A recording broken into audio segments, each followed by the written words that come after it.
Welcome back to Joe Chambers Questions Everything. Did you know that 31% of the Korean population are Christian?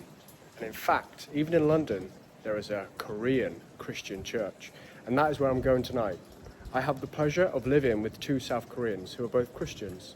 So I'm going to go with them and see what a Korean Christian service is like. So the location of this church is 30 East Castle Street, which is in central London and just about 5 minutes away from Oxford Circus. Hello. Hi. They hold services twice a week, one on a Wednesday and of course on a Sunday. And if you're thinking, oh no, I don't speak Korean, have no fear, because they have headsets where it's translated into English, and the translation is actually fantastic. I was amazed how he was able to keep up and deliver the same talk that the pastor was giving at the same time. So shout out to the translator.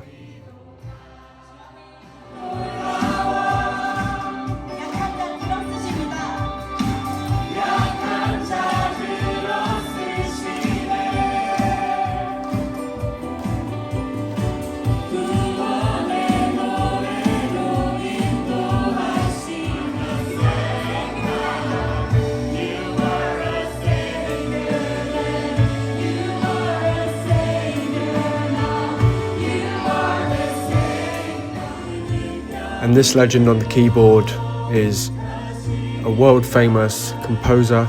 I'll be linking his YouTube channel in the bio. He was leading a key section of the band.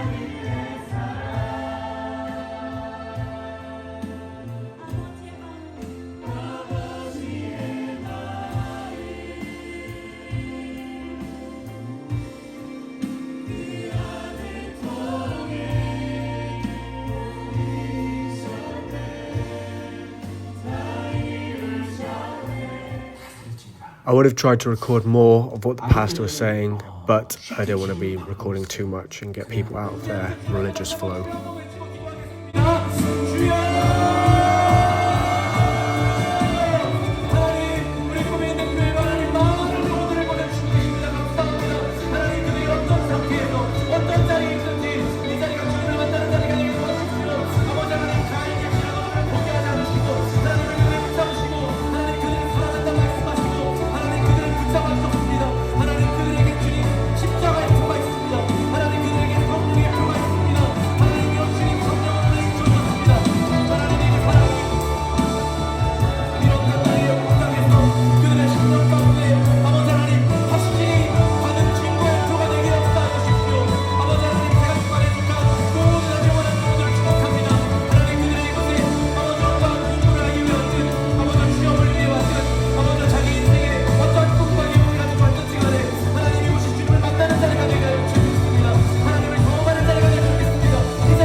So I really enjoyed my time at God's Vision Church, experienced a service in Korean.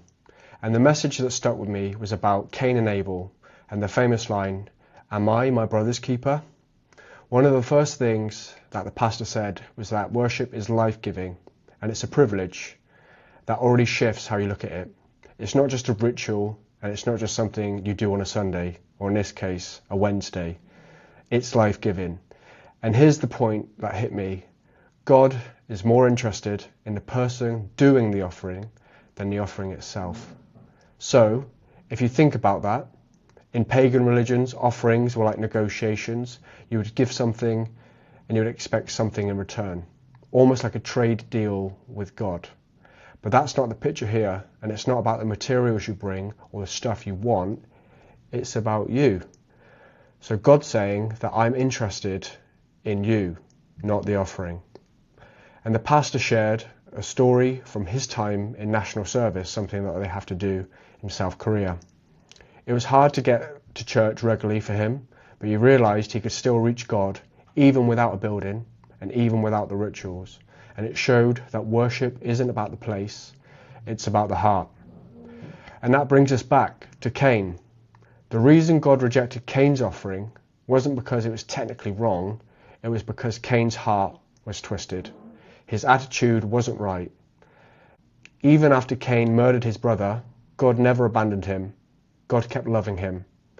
If he didn't give up on Cain, even after that, he's not going to give up on you. And I think this applies to more than just church. For me, it even applies to making content. Now, I could churn out videos, chase numbers and tick boxes, but the real question is, am I giving the best of myself, and am I doing it with the right attitude? So, when you do, and you do it genuinely, that's when you're giving your best account of yourself, and that's the kind of offering that God loves.